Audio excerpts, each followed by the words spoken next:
Imagine waking up one morning and realizing that everything you've ever wanted lies on the other side of doing things you don't want to do. You know it. You've always known it. And yet, your body feels heavy, your mind resists, and that voice inside whispers, "Not today.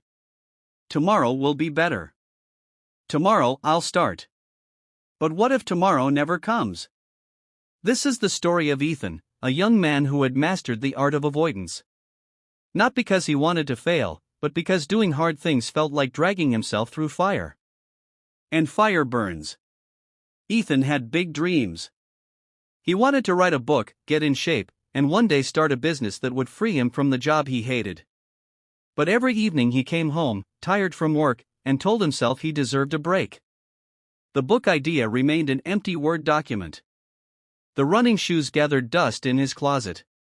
The business was just scribbles on napkins tucked in a drawer. He wasn't lazy. He cared deeply. But he was paralyzed by comfort. Comfort is quiet, seductive, and soft. It lulls you into thinking you're okay when deep down you're drowning. One night, while scrolling on his phone, he stumbled across an old recording of a Navy SEAL giving a speech. The man's words pierced him. Discipline is choosing between what you want now and what you want most. Ethan froze. Something in him shifted. It was like someone had held a mirror up to his soul, and for the first time, he saw himself clearly, not who he wanted to be, but who he was. A man who kept running from his own potential. That night, he wrote on a sticky note and put it on his bathroom mirror, "Do the hard thing. Even if you don't feel like it." The next morning, his alarm went off at 6 a.m. His first test. Normally, he'd hit snooze. This time he sat up, every fiber of his body screaming to lie back down. But then his eyes caught the note on the mirror. "Do the hard thing." He groaned, rolled out of bed, laced up his shoes, and stepped outside. It wasn't pretty. He didn't sprint, he didn't glide, he shuffled, lungs burning, heart pounding, body aching. He wanted to quit with every step. But he told himself, just one more minute. Just one more step. When he came back, sweat dripping, chest heaving, something inside felt different. He wasn't proud of his pace. He wasn't proud of how short the run was. But he was proud of one thing: he did what he didn't want to do. That single act lit a spark. Ethan began applying this to other parts of his life. Every time he faced resistance, whether it was writing a single page of his book, choosing vegetables instead of pizza, or sitting down to research his business idea, he whispered to himself, "Do the hard thing." It wasn't easy. In fact, it was brutal. There were days he felt like nothing was changing. Days when his body ached, when words refused to come out, when doubt was louder than determination. But over time, those small victories began to add up. Running a mile turned into 3. A blank page turned into a chapter. Business ideas turned into a plan. But here's the truth: the world doesn't reward effort immediately. And Ethan almost gave up again. One evening, after a long day, he sat staring at his unfinished manuscript. His friends were out having fun, posting pictures, laughing, living. He felt alone. He felt behind. He questioned everything. Why am I doing this?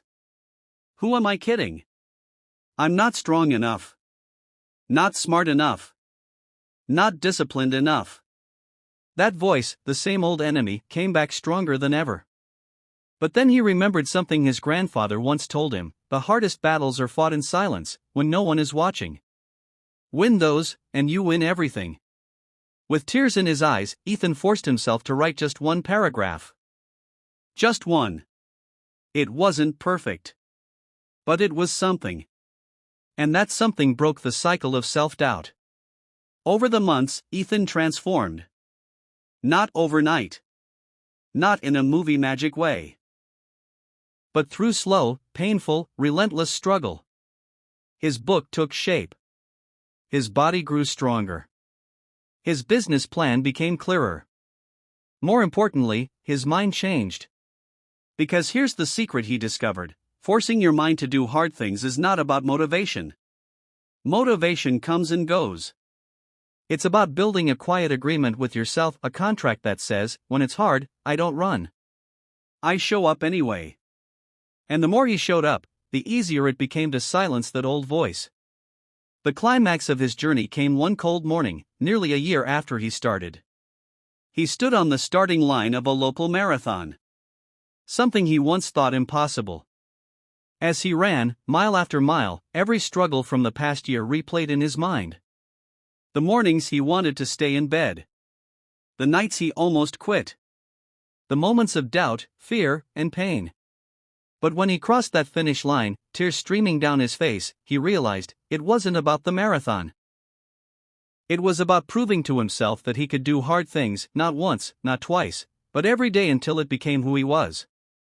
And that's the message for you. Maybe your hard thing isn't running a marathon. Maybe it's starting a business, learning a skill, breaking an addiction, or rebuilding a broken relationship. Whatever it is, the formula is the same. Show up when you don't feel like it. Do the small hard things, every day. Stack those wins until they transform you. Remember this, your future is built in those moments of resistance. The easy choice steals your potential. The hard choice builds it. Ethan's story isn't unique. It can be yours too. The only question is, when that alarm goes off, when the opportunity comes, when the challenge stares you down, will you force your mind to do the hard thing? Because if you do, you won't just change your habits. You'll change your life.